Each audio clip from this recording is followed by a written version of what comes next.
Suffrage for Women by Maria Chan. After more than 50 years of struggle and hard work, women finally won the right to vote in national elections in 1920. The right for suffrage, or the right to vote, began with the Seneca Falls Convention in New York State in 1848. As voting rights pioneer Susan B. Anthony argued, suffrage was the pivotal right, the one that underlies all other rights. Suffragist leaders gained strength in 1870 when an amendment to the U.S. Constitution granted African American men the right to vote. Why not award the vote to all citizens? In 1872, Anthony and a group of women marched into a polling place in Rochester, New York, and cast their votes in a presidential election.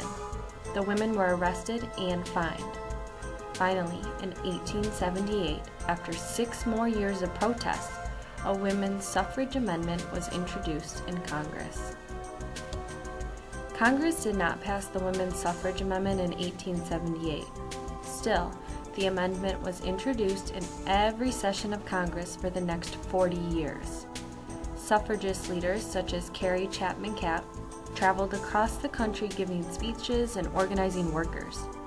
Catt led a suffrage army of 1 million volunteers. She used the media to spread her arguments. Newspapers and magazines were able to reach a large amount of people. In 1920, these efforts paid off. Congress passed the 19th Amendment, which guarantees every adult woman the right to vote. On August 26, 1920, the states approved this amendment. Here is what the 19th Amendment to the Constitution says. The right of citizens of the United States to vote shall not be denied or abridged, limited, by the United States or by any state on account of sex. After a half-century of struggle, women finally won the right to have their voices heard in governing this country.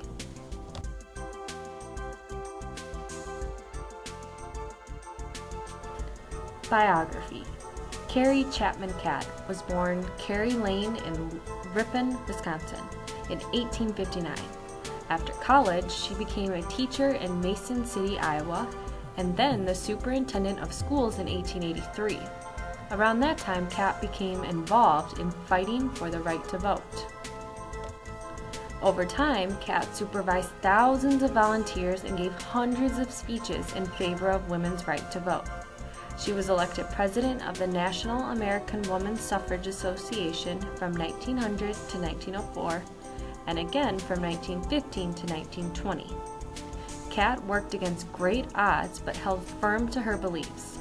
There will never be a true democracy until every responsible and law-abiding adult in it has his or her own voice in government. When American women won the right to vote in 1920, it was largely because of Catt's work.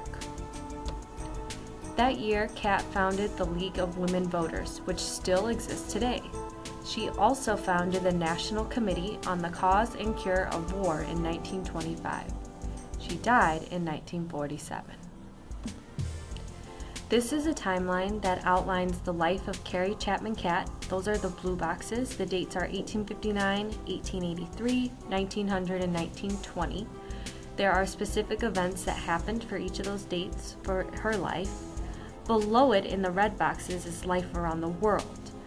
So it has the Civil War, then what happened in 1876, 1914, and 1918. So it is them comparing what happened around the world to then the events that happened in the life of Carrie Chapman Catt.